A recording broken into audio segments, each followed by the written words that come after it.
मुझे सब ठीक ठाक है तो प्रभु का नाम ले रहे हैं तो प्रभु जी प्रभु का नाम लेते रहिए, सब ठीक हो जाएगा। प्रभु सबका उपकार करते हैं, प्रभु हर चीज़ जानते हैं, हर समस्याओं का समाधान प्रभु के पास ही है।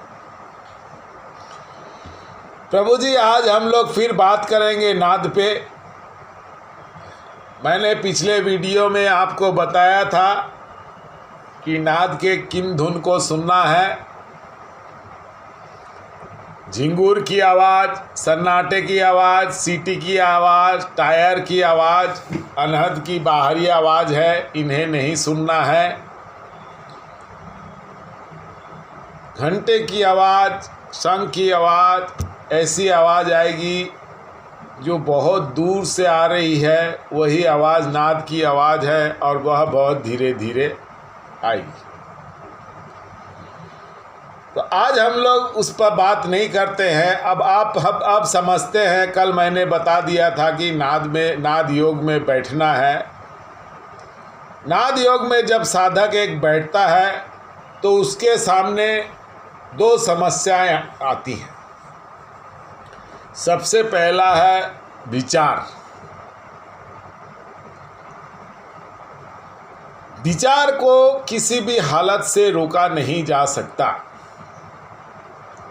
इसका कारण है मन। एक साधक का सबसे बड़ा शत्रु होता है मन और अवचेतन मन। मन ही ऐसी चीज है जो साधक को, जो इंसान को माया जाल में फंसा के रखता है।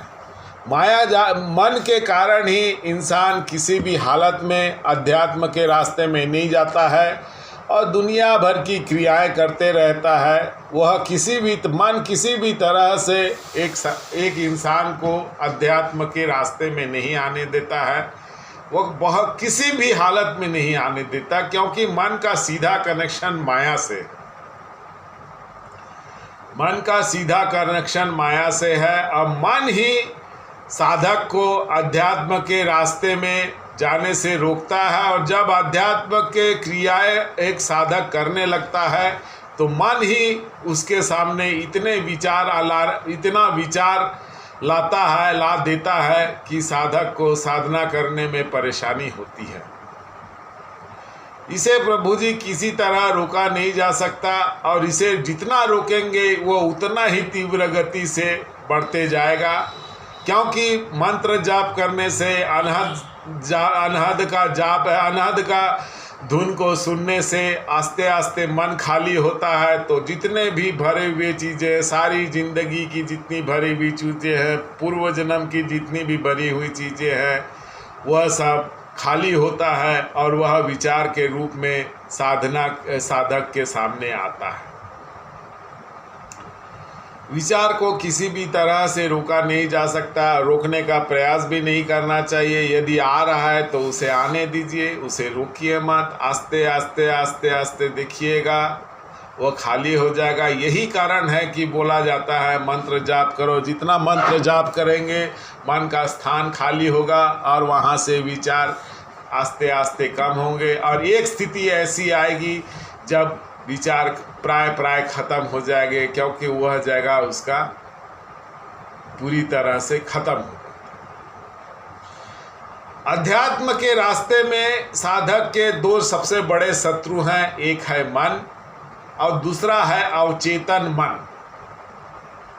मन तो बाधा डालती है, मन के तो बाधा डालती है। वह विचार के रूप में साधक के सामने डालती है, सामने इतने विचार ला देते हैं कि वह जब ध्यान में बैठता है तो वह विचार में इतनी बुरी तरह से फंस जाता है कि मंत्र ही जपना भूल जाता है। तो जब भी आप साधना करें, एक बात का ख्याल रखें कि आपको कितने भी विचार है, कितने भी विचार आए, आपको मंत्र को नहीं छोड़ना है। आपको हर समय मंत्र को आस्ते आस्ते बोलते रहना है, आस्ते आस्ते बोलते रहना है, आस्ते आस्ते बोलते रहना है और सुनना है।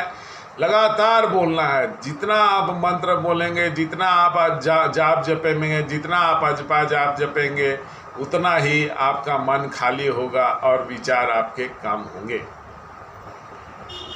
ये तो हुई मन की बात। अब आपको मैं बताता हूँ अवचेतन मन। अवचेतन मन से भी ज़्यादा खतरनाक है। अवचेतन मन ही वह चीज़ है जिससे एक साधक सपना देखता है। हम लोग सपने में जितनी भी चीज़ें देखते हैं वो चीज़ें साधारणतः हमारे अवचेतन मन में दबा रहता है। जब हम सोते हैं तब उसे हम उन चीज़ों को हम सपनों के रूप में देखते हैं। अवचेतन मन ध्यान में भी बहुत बुरी तरह से साधक को फंसाता है और भ्रमित कर देता है। साधारणतः साधक YouTube में वीडियो देखते हैं, बहुत वीडियो हैं और किसी अलग एक से एक वीडियो हैं और एक से एक बातें बताई जाती है। आप देखे होंगे वीडियो में कोई बोलता है ध्यान करते हैं तो सांप दिखता है, तो कोई बोलता है शंख दिखता है, कोई बोलता है नंबर दिखता है, कोई बोलता है भगवान दिखता है। बहुत सारे ऐसे वीडियोस हैं जिसमें ये बताया जाता है कि आदमी का शरीर लंबा हो जाता है। कुछ वीडियो में ऐसा बताया जाता है, क्या कोई कमेंट कर देता है कि मैं ध्यान कर रहा था तो मैं अपने आप व्यायाम करने लगा, प्राणायाम करने लगा। कल ही एक महिला ने मेरे को कमेंट करके बोला कि मैं ध्यान कर रही थी, ध्यान करती हूँ तो मेरा अपने आप आसन शुरू हो जाता है, प्राणायाम शुरू हो जाता है, मेरा जीव बाहर आने लगता है, मेरा जीव अंदर जाने लगता है। यह इसलिए होता है क्योंकि साधारणतः साधक के पास तो गुरु होते नहीं हैं और वो YouTube देख के अपना ध्यान करते हैं।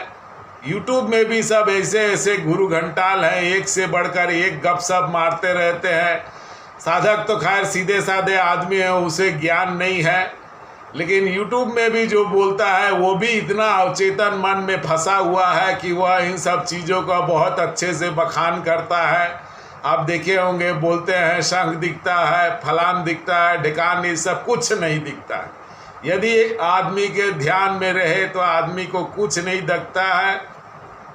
कुछ लोग बोलते हैं कि गर्दन घूमता है, कुछ लोग बोलते हैं कि बहुत सारा की बातें हैं। ऐसे भी वीडियोस हैं, आपने देखा होगा, जिसमें एक साधु दो इंसान को बहुत ज़ोर से छींक मार के बहुत ज़ोर से भत्सिका करता है और वह उछलता है। और एक वीडियो भी देखे होंगे, बहुत ऐसे वीडियो हैं, बहुत ज़ोर से सांस का झटका भत्सिका करते हैं और वो इतना उछलता है। ये सब चीज़ें साधारण लोग देखते हैं और यही चीज़ें अवचेतन मन में बैठ जाती है। जब ध्यान में साधक बैठता है यही चीज़ें उसके अवचेतन मन उसको दिखाती है और उसको भ्रमित करती है और वह ऐसी क्रियाएं करने लगता है जिससे वह साधना से भटक जाता है। प्रभु जी, कोई भी आदमी ध्यान करेगा, ध्यान के भीतरी ध्यान के यदि वो डीप में चला जाएगा तो उसे इस तरह का कूद फान तो दूर की बात, शरीर का एक कण हिलता नहीं है, क्योंकि पूरा का सारा शरीर सुन्न हो जाता है। उसे शरीर का ही होश नहीं रहता तो वो कैसे ये करेगा। यदि कोई ऐसा कर रहा है वह बहुत ज़्यादा भ्रमित है और उसे ऐसा यदि कर रहा है तो उसे ऐसा करने से रोकना चाहिए।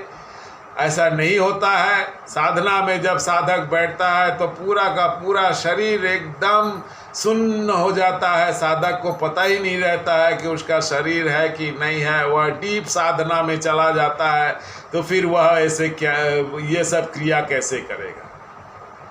ये सब भ्रम है जो अवचेतन मन साधक को दिखाता है। जब साधना में साधक बैठता है तब उसके सामने वही सब चीज़ें जो वह दिन भर वीडियो में देखता है, सुनता है, वही चीज़ें आपको ध्यान में देखेगा। कभी शंख दिखेगा, कोई बोलता है रंग दिखता है, कोई बोलता है सांप दिखता है। आप लोग सुने होंगे कुंडलिनी जागरण में ज़्यादातर लोग बोलते हैं 2.5 कुंडलिनी मार के सर्प की तरह उल्टा बैठी रहती है। तो जब साधक ये सब चीज़ सुनता है उसको लगता है कि सांप है, और वही चीज़ें वह अपना ध्यान में देखने लगता है, सांप को ध्यान में देखने लगता है या सपने में देखने लगता है। बहुत ऐसे लोग हैं जो बोलते हैं कि मेरे को सपने में देवी आती है, मेरे को भगवान आज दिखते हैं, मेरे को बजरंग बली ने फलाना बोला, मेरे को भगवान देख के ये बोला। ये सब चीज़ें सब अवचेतन मन की क्रियाएं हैं। अवचेतन मन साधक को ध्यान से भटकाने के लिए इस तरह की गतिविधि करती है जिससे साधक ध्यान करने में भटक जाए और वह ध्यान ना कर पाए। अवचेतन मन और मन ये दो ऐसी अवचेतन और मन दोनों एक साधक को अध्यात्म में आगे बढ़ने में बहुत ज़्यादा रुकावट खड़ी करती है, क्योंकि मन और अवचेतन मन दोनों का जुड़ाव माया से है, और माया किसी भी तरह से साधक को अध्यात्म के रास्ते में जाने नहीं देती और रुकावट पैदा करती है। तो इन चीज़ों को मैंने जो बताया यह बहुत ज़रूरी चीज़ है। साधक को जब ध्यान करता है तो ये सब चीज़ों में फंसता है, और साधक को ये सब चीज़ों से बचना चाहिए।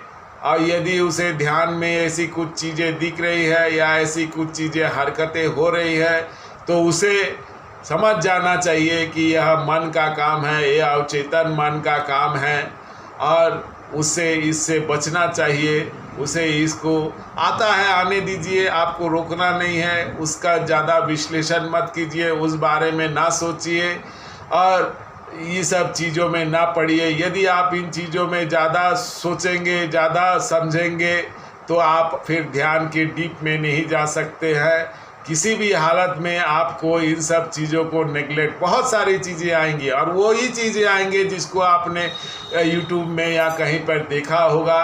और यदि आप इन चीज़ों में फंस जाएंगे तो आध्यात्म के रास्ते में नहीं चल पाएंगे और ठीक से ध्यान नहीं लगा पाएंगे, और ध्यान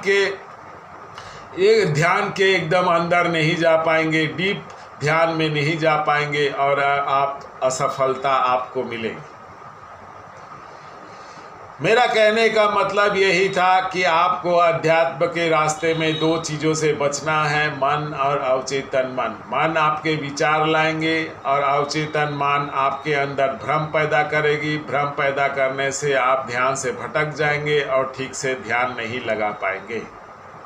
आशा करता हूँ मैं आपको अपनी बात को ठीक से समझा पाया हूँ। इस चीज़ को समझे, मैंने भी इन चीज़ों को देखा है, समझा है, और इसी आधार पे मैं आप लोगों को बता रहा हूँ कि मन आपके पास में बहुत विचार लाएंगे। विचार आता है, आने दीजिए, उसे जाने दीजिए, उसके ऊपर ज़्यादा रोकने का कोशिश ना करें, अपने आप वो चली जाएंगी। जब मन आपका खाली हो जाएगा तो विचार आना बंद हो जाएगा। उसी तरह से अवचेतन मन भी आपको बहुत तरह से भ्रम पैदा करेगा, आपके अंदर डर पैदा करेगा, ऐसी क्रियाएं करेगा जिससे कि आप किसी भी तरह से ध्यान छोड़ दे और आध्यात्म का रास्ता छोड़ और साधारण जीवन जीते रहे। तो प्रभु जी बस आज के लिए इतना ही। आशा करता हूँ मैं मन और अवचेतन मन को आपको मैंने ठीक से समझा दिया, आप इसे समझ गए होंगे। प्रभु जी मेरे चैनल को लाइक कर दीजिएगा, सब्सक्राइब कर दीजिएगा, शेयर कर दीजिएगा। धन्यवाद।